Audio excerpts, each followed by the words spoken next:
I बाप आधार देतात हा म्हणून नवऱ्याबरोबर भांडायचं आणि सारखं उठसूट इकडे माहेराला पळायचं हा आई बापाने यासाठी तुझं लग्न करून दिलं का? अहो पण माझी चूक काहीच नव्हती म्हणून मी आली इकडं. तुझी चूक काय नव्हती हा? चूक तर आमची झाली ना. एवढा गुणवान पोरगा बघितला त्याच्याबरोबर लग्न करून दिलं. अगं रात्रीचा दिवस केला काबाड कष्ट केलं म्हणलं आपल्या लेकीचं चांगलं हवं हा म्हणून तुझं लग्न त्या पोराबरोबर करून दिलं आणि तो पोरगा चांगला नाही होय हा. अहो बापू पण मी सारखी काम करतच असती. त्या माणसाला अजून काम केलेलं बघू ना माझं. सारखं काम कर कितीवर काम करायचं मी तरी. मला माहितीये की गरिबी कसं काम करत होती ते हा तिथं तसंच करत असतील म्हणून जावाय बापू वैतागला असत्याला तू निघून आलीस ना. मग आता मी जाणार कुठं? तुमच्याशिवाय मला कोणाचा आधार आहे? अगदी बरोबर. आमच्याशिवाय आधारच नाही ना. का आधार आहे आमच्याशिवाय तवा? आम्ही तुला जीव लावला, आम्ही तुझ्या एवढं प्रेम केलं, तुझ्यासाठी आम्ही रात्रीचा दिवस केला, काबाड कष्ट केलं आणि तुला चांगल्या घरी दिलं. हीच आमचं चुकलं आहे का नाही? हा जाणार कुठं? अगं नवरा म्हणजे परमेश्वर असतो हा.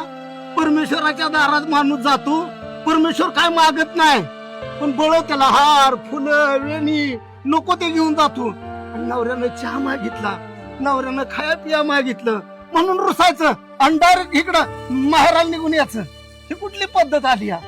पण मला एवढं काम करायची सवय नाही बापू. मी तरी तिथं काम करतीस की. आम्हाला बी सवय नव्हती ना. आम्ही तरी कुठं काम करत होतो. पण लेकराचं म्हणलं चांगलं थटामाटात लग्न होय म्हणून रात्रीचा दिवस करायला लागलो हा. पाट्याची झोप येत नव्हती. पाट उठून गार पाण्यानं आंघोळ करून कामावर जायचो. का तर माझ्या लेकराला 4 रुपये मिळत्या, माझ्या लेकराचं नशीब चांगलं होईल, माझ्या लेकराचं पुढे भवितव्यात चांगलं दिवस येत्यानं माझं लेकरू चांगलं संसार करत. हे बघ अजिबात इथं थांबायचं ना. माझ्या दारात तर चुकून थांबायचं नाही. चल मी तुला नवरीच्या घरी आत्ताच्या आता सोडून येतो. उचल ती बॅग उचल. चल पाठ कर ना. परत माघारी यायचं नाही हा. कळलं का? काय झालं भाऊ? काय झालं? पोरगी आली होती नवऱ्याचं घर सोडून. काय बोलता? काय झाले असेल बाचाबाची हा हा म्हणून निघून आली हा. तिला घालवाय चाललोय पाहुण्याकडे. अरे आली तर राहू दे की 4 दिवस. माय पोर नाही का मी 6 महिने ठेवली. जावाय बापू असा पाय येऊन डोकं आपटू दमून गेला. होय पण मी लावलीच नाही तिला. वा वा वा चांगलं संस्कार आहेत बरं का तुमचं. जावाई हेलपट घालून तुमच्या पायावर डोकं ठेवलं पण तुम्ही 6 महिने पूर्वी नाही पाठवले.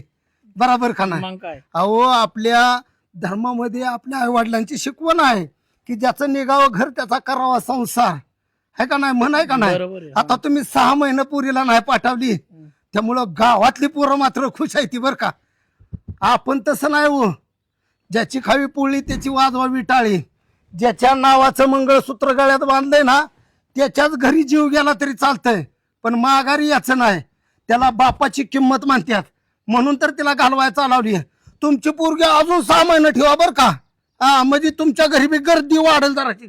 चल ग हो, काय चालेल, यांच्या चालेल, नादाला लागते. होय जावाय बापू. मामा हा, अचानक अचानक कुठलं सकाळच्या पारी हे आली म्हणून तिला सोडा आलो होतो पण तुम्ही गावात दिसला नाही म्हणून म्हटलं तर रानात आहेत म्हणून कळलं. हो. इकडे चालूया. बसा की. हे बस ग. काय झालं काय नक्की? कशाची बाचाबाची काय? हे पण काय तोंड उसकटा नाही. अहो मामा काय झालं माहित आहे का? आता रात्री ड्रिपचं ठरलं. बर त्याच्यामुळं मला काय झालंय की सकाळी लवकर रानात यायचं होतं. बर हिला काय म्हणलंय की उद्या दिवस जरा लवकर उठ. बर आता रानात यायसाठी बी नाही मग पण माणूस काय म्हणतो बा सकाळ लवकर उठलं म्हणजे चहा पाणी नाश्ता काहीतरी करण ह्या आशेनच माणूस म्हणतो ना लवकर उठ. बर बर बर बरं एकदा सकाळचं थोडंफार खाल्लं म्हणजे परत 12-1 वाजता तर भूक लागतच नाही. बरोबर. मग मी फक्त तिला एवढंच म्हणलंय की सकाळी लवकर उठ. हम्म. शी उठायचं नावच घे ना. बरं ही जी झाली झोपमोड. बर बर त्या झोपमोडीच्या तावात मला फाड फाड फाड बोलले. अगं म्हणलं एवढा आळूस करून उपयोग नाही. असा जर आळूस केला तर परपंचाचा गाडा पुढं कसा जाईल. मग ह्यो आळूस तुमच्या घरी येऊन कळलं का? म्हणजे इतका आळूस होईला म्हणजे काम घरातलं कर म्हणून हिला आळूस आला आणि बॅग उचलली डायरेक्ट माहेराला निघून गेली. तुम्हाला पटतंय का मला सांगा बरं? काय म्हणतात पाहुणं? अगं आळस हा माणसाचा शत्रू असतो. लवकर उठ म्हणले म्हणजे कशासाठी म्हणले? 4 रुपये मिळतील तुझ्याच परपंचाला लागतील. सोन्यावानी परपंच तुझा फुलल म्हणून पाहुणं तुला म्हणलं ना लवकर उठ म्हणून. मग उठायचं होतं लवकर. काय आळस करायची गरज होती का तुला? एवढं लवकर उठ म्हणण्यासाठी तू तिकडं आली तिकडं पसरायचं होतं होय तुला खाटावर बसून. हा हे बघ, नवरा म्हणजे देव असतो देव.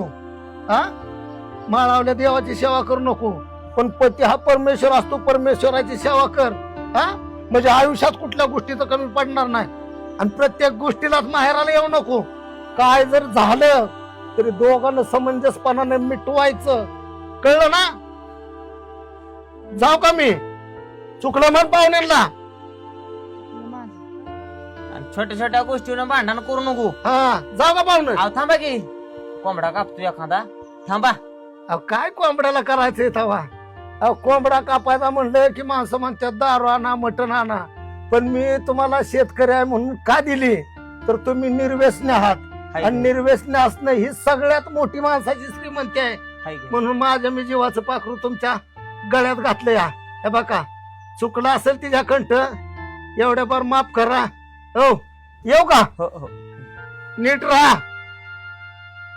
काय कर, जा घरी, वाय थोडं राहिले या, येतो करून. जा.